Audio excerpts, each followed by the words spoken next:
जब मई में भी कौमी असेंबली से बिल पास हुआ था उस वक्त हम यहाँ पे भी बहस कर रहे थे कि इसका इतलाक किस पर होगा, यानी कि अगर एक कमेटी किसी को बुलाती है और कोई कमेटी में प्रेजेंट नहीं होता तो क्या उस वक्त कंटेम्प्ट ऑफ पार्लियामेंट की प्रोसीडिंग्स की जाएंगी? और अगर वो खाली मामला है तो वो बिल्कुल ठीक कह रही है मेमल के जो कमेटीज होती हैं उनके मेंबरान के पास, उसके चेयरमैन के पास तो बाकायदा वारंट इशू करने के भी पावर्स होते हैं कि कोई नहीं प्रेजेंट हो रहा तो वारंट जारी कर सकते हैं उसके खिलाफ। या फिर इसका इतलाक जो है वो ज्यादा वाइड होगा, यानी कि स्कैंडलाइजेशन ऑफ पार्लियामेंटेरियंस, कि आपने किसी पार्लियामेंटेरियन के खिलाफ बात कर दी, गवर्नमेंट पॉलिसी के खिलाफ बात कर दी, तो उस पर भी क्या इसका इतलाक होगा या हो सकता है, या कानून को ट्विस्ट करके किया जा सकता है? मुझे याद है जब मई में ये बिल आया था उस वक्त जर्नलिस्ट कम्युनिटी के ये तहफ्फुज़ात थे कि हम किसी पर तनकीद करें पार्लियामेंट पे, कानून साजी पे, तो क्या उसके लिए भी हमें बुलाया जा सकता है? किसी पार्लियामेंटेरियन की स्टोरी पे भी क्या आपको बुलाया जा सकता है? तो इसका इतलाक कैसे होगा ये बड़ा इंपॉर्टेंट है। और देखिए बहस हमें यहाँ पे ये करनी चाहिए जो जिसमें पहल सियासतदानों को करनी चाहिए कि आपने इस मुल्क में जिन लोगों को, जिन इदारों को स्टेटस दिया हुआ है वो वापस लें।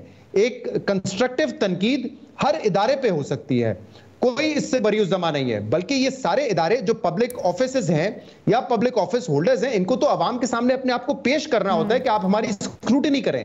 अगर आप ये कंटेम्प्ट की दीवार खड़ी कर देंगे तो फिर कैसे ये मुमकिन होगा? अब मैं आपको एक मिसाल दे देता हूं। अभी हम पैमरा कवानीन को सख्त करने की बात कर रहे हैं, आपको पता है, और हम इसकी मिसाल लेते हैं कि देखें बरतानिया में ऑफकॉम क्या करता है। अब ऑफकॉम में एक इंडिविजुअल तो जा सकता है, चाहे वो सरकारी अफसर हो कोई, वो जा सकता है अपनी कंप्लेन लेके, इदारा कंप्लेनेंट नहीं बन सकता वहां पर, क्योंकि ऑब्वियसली इदारे का एक इन्फ्लुएंस होता है और दूसरा इदारा जो है अंडर पब्लिक स्क्रूटिनी हो सकता है, होना चाहिए उसको।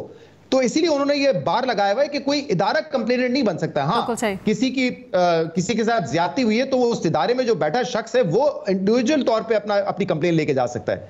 तो हमें तो कोशिश ये करनी चाहिए कि जिनको हमने स्टेटस दिया हुआ है कि उनके ऊपर तनकीद नहीं हो सकती, वरना कंटेम्प्ट हो जाएगा, वरना कुछ और हो जाएगा, उनको आप कम करें, उन पे भी तनकीद हो सकती है। अगर आप एक प्रॉपर जमहूरी माशरा चाहते हैं, अगर नहीं चाहते हैं जिसकी लाठी जिसकी भैंस, तो फिर पार्लियामेंट भी कानून बना ले, इलेक्शन कमीशन भी बना ले, अदलिया भी बना ले, फौज भी बना ले फिर।